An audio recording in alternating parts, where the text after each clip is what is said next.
I don't know if you know who's on my list. I don't, not yet. I This is can't our wait top though. 5 countdown. Great performers and bad movies. That's my theme song, 100%. Let's rock and roll, troll. Who you got for number 5? Number 5, I went with the movie Lovely Bones, and that is Stanley Tucci. Tucci. Stanley Tucci? There you go. The bald guy. Yeah. Yeah. Yeah, it was a bad movie. He's so good, though. You're right, dude. Right. Holy shit. Everything he's in is so good. And he's so chilling in that movie. That's a good choice. He's unsettling in that movie. That movie made me feel uncomfortable. And I was like, this is just a movie, Paul. Just a movie. But I was like, oh. Nope. No. That movie is what, not that movie, but like movies like it are what kept me out of pedophiles' trucks as a kid. I was like, you seem creepy. I'm going to go this way now. Sorry, Black Phone. You ain't getting me. I know my first name is Steven. Anybody who understands that deep cut, welcome to the scene, Snobs. You're in the right place. My number 5 is the man on the picture, Raul Julia from Street Fighter. Raul Julia also played Gomez Addams in the Addams Family movies. He was an amazing actor. He was truly fantastic. Kiss of Spider-Woman. If you don't know Raul Julia, he died unfortunately right after he made this movie.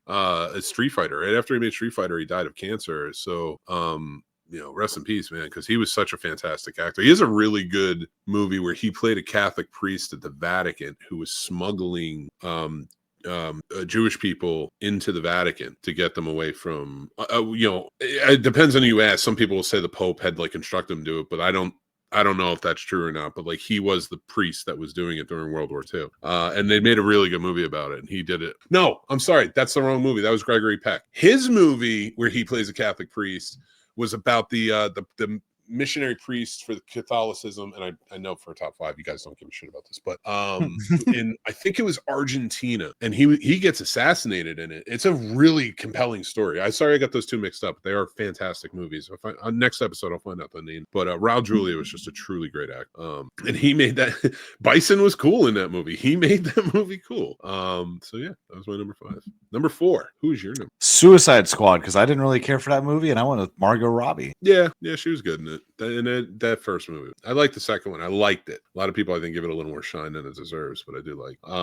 That's a good choice. She did good in that role for sure. Although I would say her, like if I was to pick her role, I think Birds of Prey was worse. Oh yeah, she was still good in it. So like that's where I think I would probably pick that one out personally because that movie just was so bad. But my number 4, controversial, Phil Hartman in Jingle All the Way. Nice. I think Jingle All the Way, again, like we talk about Hubie Halloween stuff, it's a fun Christmas movie, whatever. Kids like it and stuff. I get it. I think it's cheesy.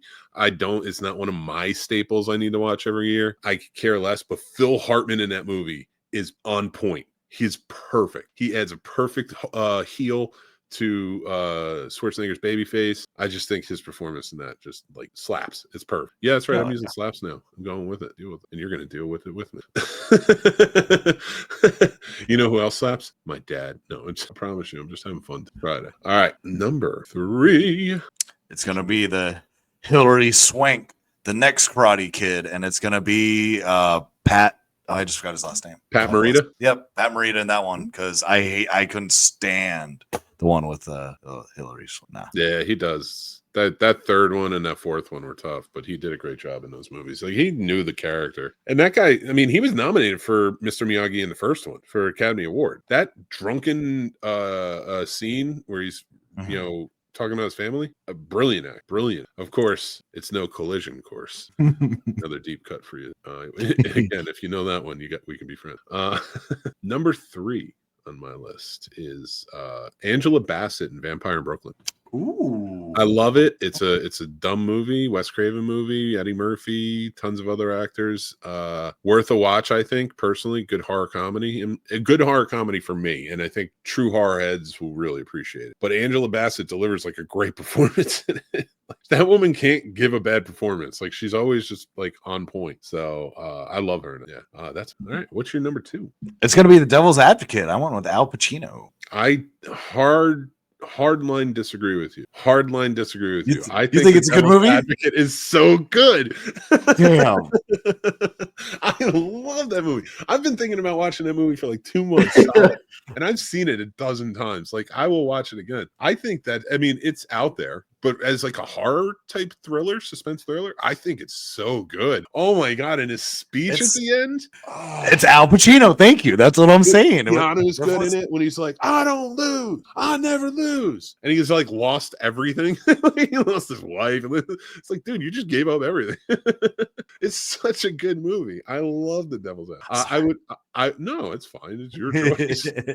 I would argue against that as a bad movie, but I get where. But yes, I'll choice. He does give a great performance. All right, what was it? Where were we at? Number 2. Oh, so I'm on number 2. Yep. Florence Pugh in Black Widow. I thought she held that movie together. She did great. And even with Thunderbolts, like, I think Thunderbolts had a great cast. And I think Black Widow had great actors in its cast. There's a difference. I did, the performance of like David Harbour as the Red Guardian, because it kind of, talking about Thunderbolts and Black Widow, it's what I've come to expect. It's nothing amazing. It's not blowing me out of the water. It's just fun. He's funny. It's not a perfectly remembered character like a Hopper is, or in my opinion, but like, he does a good job in it. But like, Florence Pugh though, she carries that Black Widow, and then like, Rachel Weisz is good, Ray Winstone, and of course Scarlett Johansson, who I like and everything, but it wasn't a good movie, and it didn't feel like they were in it. You know what I mean? But Florence Pugh, man, she just had me cracking up through the whole thing. So she gets my vote on that one. So that's my number 2. My number 1's gonna be controversial. You're gonna hate it. You're gonna hate both of mine too. You have 2 number 1s? I got 2 number 1s. Hey, listen, it's a rare occurrence, but it happens. What you got for me? Okay, so the first one for number 1 is going to be The Beach, and I said Leonardo DiCaprio. See, I would argue against that. I like the movie. I didn't think he was great in it. I thought he did a good job. Yeah. I just didn't think he was great in it. So like, it's reversed. It's not that. Yeah. I think, And then you knew I had to bring it up. It's going to be The Stupids. I get it's a bad movie, but I love Tom Arnold. Great performance. I believe he's Stanley Stupid. 100%. I laughed at one joke in that entire movie, and it was the most obvious joke.